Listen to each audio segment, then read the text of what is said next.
Hi, this is Steve Stearns from Outside Health and Fitness, and welcome to the Best Life Show. I think this is episode 7. We've got it all straightened out. And if you were expecting Bob Choate tonight, I'm sorry to disappoint you. Bob is not going to be here, but we are being flexible and we're coming up with something to talk to you about on the fly. And we're going to talk about our biggest health mistakes ever. And I have my co-host, Jessica Bailey, with us here. Hey, Jessica. Hi. I just wanted to say that when you told me the idea of biggest health mistake, it wasn't really hard for us to come up with things that we've done wrong. It I was know. really easy. It was. I knew exactly what I was going to talk about. I had to sift through a pretty long list, but then I eventually got to one that was a pretty bad mistake. So. Ooh, I can't wait to hear it. So now, is there anything that should we talk to people about the Q&A thing or anything like that? Yeah, so as we're talking about our fitness mistakes, I'm sure that, you have something that you would like to share too. And if you don't, you can tell us about your friend who's made a mistake. You can be active with us on the Google Hangout. And if you don't want to be online, that's fine. You don't have to be on camera, but there is a little Q&A box. It's on the left-hand side of your screen. Just click that, send a little question. We will find the question and we will share your story with everybody else. I like it. I love the whole, if you haven't made a mistake, just tattletale on your friend. I think that's right.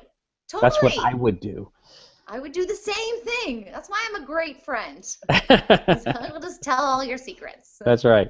So would you like to start and tell us what your biggest mistake was? Okay. Fitness or health mistake? This is like a therapy session, isn't it? It's kind of like a therapy. Okay, so about 15 years ago, I was probably like 10 pounds. I was carrying 10 pounds more than I wanted to carry. And I wanted to lose weight, but I didn't know how nutrition played such a big part in it. And I was just working out like crazy and nothing was happening. And I decided I wanted to go on the Zone diet. So I did the diet and nothing happened because I couldn't stick with it. It was terrible. And then I tried the Zone Perfect bars. And they were like candy bars. They were delicious. I loved those bars. I know. I remember those. Me too. My favorite were fudge graham and mint chocolate chip. Or was it mint chip or mint chocolate or something like that? I had both of those. And the one that I liked was I think it was a yogurt with a strawberry in the middle. That was a great one. Oh, yeah. You had that one? My rotation was only the fudge graham and the mint chocolate. Those were the two that I would switch back and forth between. And basically I lived on those. I ate those for breakfast. And then in the Zone book, it says you should eat every 4 hours. So I would get up, let's say 7 a.m. I would have a Zone bar. And then at 11 a.m., after I've taught classes and I've been physically active, I would eat another Zone bar in 4 hours. And then I would wait 4 hours after that. By the way, I had already taught classes, eat a Zone bar, work out again, eat another Zone bar. So I was taking in approximately 1,100 calories, and then I was working out, so of course I lost weight. Lost the weight fast. And then I did that for maybe like 3 years. Oh my goodness. I know. The same thing? Yeah. See, the thing is, I don't have a problem with just eating the same thing over and over again. It does not affect me at all. I'll do it. So that's not a big issue. But the thing that was like motivating to me is that it was working. And then like I really wasn't thinking of the consequences. Like, hey, you are taking in a crazy amount of sugar. No nutritional value, pretty much. Right. I mean, like I think women are supposed to get something like 6 tablespoons or 6. How many? 6 grams of sugar in one serving, and in one meal, and in one Zone bar it has between 15 to 18 grams of sugar. Wow. And you were having one of those. I mean, you must have eaten some real food at some point during the day. For dinner. Okay. So then you were having how many Zone bars were you having a day? Like 4 or 5? No, I was having, let's see, 3, maybe 3, 2, 2.5. If we had time for more mistakes, I could tell a story that was very similar to that, I think. God, so. I mean, like, really. I mean, and what amazes me, yes, of course I lost weight, right? Because you're not doing anything, right? I'm just eating zone bars, that's it. And like when people would ask me to like go out to lunch, in my mind I would freak out. In my soul, I would freak out because what am I going to do? I'm going to take in more than 190 calories, right? Right. What am I going to eat? It was awful. It was, oh, God. Or you could just ask for a plate and pull out a zone bar. I know. Ooh. With like a knife and a fork. My, That's crazy. Now, I got to ask you a question. Have you, ever since you stopped doing that and you kind of figured out that that was not so good, well, first of all, how did you stop? Was it easy to stop doing it? No, I stopped doing it once I learned that food was the way to go and having real food. It wasn't that hard because, you know, just like anything else, I kind of started just to get sick of the same thing. And that's when like all the news came out about partially hydrogenated oil and high fructose corn syrup. And if you look on the label of those zone bars, like third ingredient is a partially hydrogenated oil. So that made it really simple for me. I was like, yeah, done with that. So then I went to the Luna bar, and that is 70% organic. So, I mean, come on. And it tasted just like candy. And I used to eat the s'mores, the Luna Zest, and the peppermint chocolate or something. And, you know, I had 3 of them, so my rotation was bigger. And so I used to just eat those all of the time. Until a friend of mine was like, oh, I eat those too. You know, I have them for a snack. And I was like, oh, you're eating them for a snack? And it didn't seem to bother me. And then I still was just eating them for breakfast, lunch, and dinner until one day I was on a crowded New York City subway train. And I ended up collapsing. Like I ended up passing out. Yeah, because I wasn't eating right. I had 800 calories a day, and I had 800 calories that day. Yeah, and I had taught like a full day's worth of classes, and so I was like, you know, I was tired, and I was probably dehydrated a little too. I mean, I was drinking water this time. I didn't cut that out, but it was a very crowded train. It was during rush hour, and so I collapsed. And when that happens, you know, the train stops and there's all these people that are trying to get to their destination and they're annoyed. And they ended up having to take me by ambulance to the hospital. And I got yelled at by a nurse. And she basically was telling me, like, you know, you're like borderline of having an eating disorder. Yeah. And so I figured that at that point I should like eat real food. So that really is, I mean, you know, we talk about big health and fitness mistakes. It really is a potentially very dangerous situation. You're right. I mean, you could kind of get yourself into a scenario where you've got an eating disorder. Yeah, yeah. Wow. And I wasn't. She did some blood work that night, and I was like really deficient in a lot of like vitamins and I'm sure minerals, and I'm sure everything else I was really deficient in because I was just sustaining for many years on candy bars, you know. So that was something that was like a wake-up call to me, like, hey, you shouldn't be passing out on a subway train, and you should eat real food. That's when you know things are really bad, when you're starting to pass out. Yeah. No question. So that was mine. What is yours? Well, mine, I'm a little embarrassed to tell mine, but I was thinking about it today, and I was like, you know, I was younger, and we all do things that are embarrassing when we're younger, so I'm going to hang my hat on that for now. Case in point, I just shared mine. Mine was embarrassing. Okay, that's right. That's right. Yeah. So back in 1989 or 1990, I quit smoking, and I was a smoker for a long time. I don't even really know how long I smoked, but I was one of those people who, if you knew me then, you would have said, he's never going to quit smoking. You know, that's just what he does. And you know, it was obviously a very destructive thing to do to your body. But in 1990, my wife was pregnant with my son, and they had just started talking about secondhand smoke and how dangerous that is. I mean, to give you an idea, when I was smoking, I was into music, and I did a lot of studio recording, and I even worked at a music store. During the day, working at the music store, it was perfectly fine to smoke right at the front counter while there's customers there. There was no, you know, like that. If you did that today, that would be, they would haul you away in handcuffs, right? Right. I mean, that's just how crazy it was. But people just didn't really get the whole secondhand smoke thing. So when she became pregnant, I said, okay, well, I'm not going to smoke in the house. I'll smoke outside on the deck, and I won't smoke in the car. And I specifically remember the day that I decided to quit. I was like, you know what? This is crazy.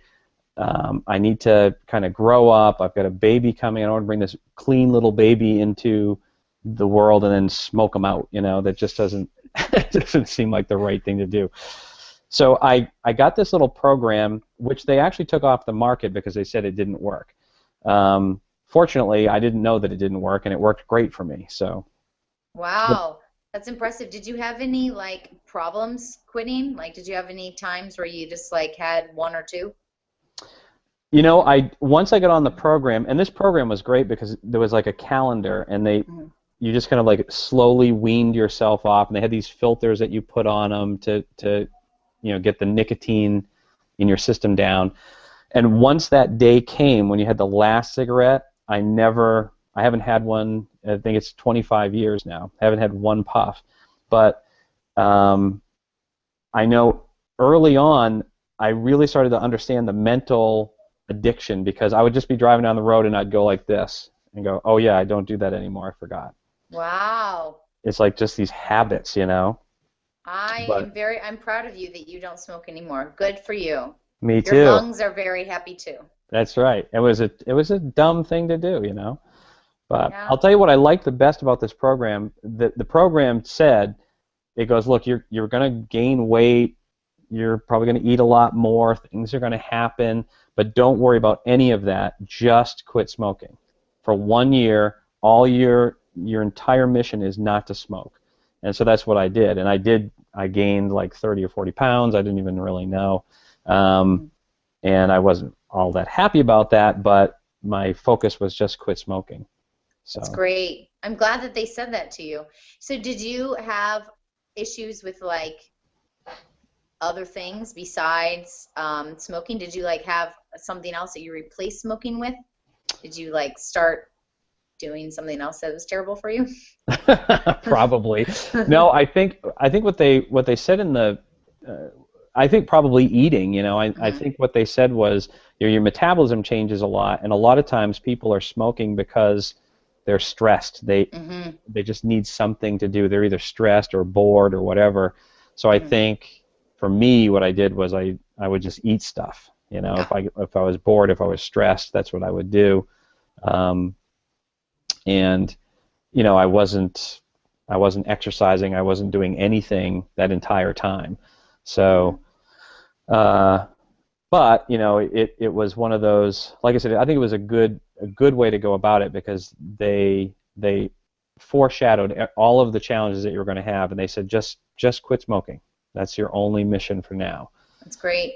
And I know, you know, right now, today, if I had a puff of a cigarette, I might actually go back to it. That's how addictive they are. It's crazy. Really? Wow. Oh my God, it's disgusting. It is, and I know people that's happened to, that they quit. They went through that whole process of quitting, and then they went, you know what? I'll just have a puff. I'll just have and suddenly you see them again a few weeks later, and they're smoking. Oh, I just have one. I just have a couple now, and before you know it, and I always look at them and go, man, you know how hard it is to quit. Why are you doing that? It's crazy. Right. That's sad. It's a very sad story. When did you start putting exercise back into your life? Like long after you quit? It was at least a year, and then I started lifting weights, and I started going to the gym, and that was okay. But at some point, a friend of mine said, "Hey, when's the last time you rode a bike?" And I was like, "I don't know. I was a kid." He goes, "You've got to do it. It's a lot of fun." So I got a bike and I started riding, and I was like, "Wow, this is a lot of fun." So then I started getting into the whole outdoor doing stuff, playing basketball, riding a bike, skiing, doing all those things, and that made working out a little bit more palatable, because for me it was not only that I wanted to get in shape, but I'm working out so that I can go ride a bike or go climb a mountain or something. That's great. Yeah, yeah. So I have Look my at where son you to are thank for today. that. Yeah, that's right. Yes, you do have your son to thank for that. I think you should get him a present. I should get Yeah. him a present. He'll be like, I don't know why. Okay. Yeah, he He'll probably knows that accept. story anyway. So, Yeah. and I did. I was telling you before we went on. I decided I would go out, and I haven't really thought about quitting smoking for a long time, but today I went out and looked for some articles on natural ways to quit smoking, because I thought if someone's watching this and either they are smoking and they want to quit, or they know people who smoke and they want to help them quit, maybe they can check out that article, and I'll post that in the show notes for this episode. And I think it's Please number do. 7, right? So It's number 7. yeah. Yes. Please do share those. Yeah. One thing that I think is funny, my grandmother was a smoker her entire life, and she used to hide it from us. So when we would go to her house to visit, she would like go into the bathroom and smoke. And when we were little, you didn't catch on, but when I was like a teenager, you catch on. Like, Yeah. Nana's in the bathroom smoking again. But you know what? The smoke is billowing out under the door. The woman, like, her sister had emphysema, and it was really awful, and like couldn't breathe. It didn't stop her. But my grandmother died when she was in her 90s. So she grew up in a different era. It was when everyone was smoking all the time around her, and that's what she did. Yeah. So and she also didn't believe in like health and fitness. So. Well, I think it's amazing in both of these instances. I mean, you talked about being this close to an eating disorder and even passing out based on what you were doing. Clearly, smoking has got to be one of the worst things you can do to yourself. But the amazing thing is that it doesn't take much for your body to recuperate and come back. And I think that's an important thing for anybody that's thinking about making a change. It is. Sometimes people will talk about, particularly, addictions. If you're addicted to drinking or drugs or smoking, they'll kind of hang their hat on the fact that it's an addiction. But if you think about it, there's tens of thousands or hundreds of thousands of people that have beat the same addiction that you have, and that means it can be done. It's not easy, but it can be done. So. Right. A lot of it's like your mental ability, and the human body is amazing, right? It adapts so easily. I always say this when I teach fitness classes. I'm like, we change the rhythm and we change what we're doing all the time. Yes, to keep you mentally stimulated, but the body is so awesome at picking up on what to do and what's right and what's wrong, and it will tell you. It's just like anything else. Your body, it sends you messages. Right? If it's not happy with what you're doing, it'll let you know. Yeah, that's right. Yeah, loudly in pain. Yep, it will. Awesome. Well, that was kind of fun, and this is a little bit off the cuff because we wanted to be a little flexible. We are going to have Bob back on the show, right? Yeah, March 18th. Awesome. Yeah. So we're going to have Bob back on the show, which will be great. And back on the show. He wasn't on the show, but we're excited about. On the show. Yes. Yeah, that's right. We're excited about having him, and we just want to make sure that it is a good show, and we just didn't really have a good opportunity to really prepare for that. So we thought we would throw something together here and do that. And like I said, if you were tuning in tonight to see Bob, sorry about that. Sorry. But stay tuned because he will be here. Really. Right. Yeah. He's not. We're not just choosing random names and telling you guys that they're going to be on the show. He really is going to be on the show. He really is. So who? Now we do have another guest next week, though, right? Yeah, February 25th at 8 p.m., which is next Wednesday. We have Mike Ferry, and he's going to talk about happiness. I mean, who doesn't love that? I'm really psyched to talk to him. I think this is going to be a lot of fun. And he's a school teacher. Oh, he is? Great. I Yeah. can't wait to talk to him too. I Right. feel like everyone can benefit from this. I mean, I say this every week, right? But like, there are so many people that can like make my life wonderful. So I can't wait to talk to him. Yeah. Right. Who doesn't want to be happy? And he'll tell us how to Right. do that. So that's Okay, great. good. And I even like his name, Mike Ferry. It sounds happy to me. Yeah. Okay, Right. great.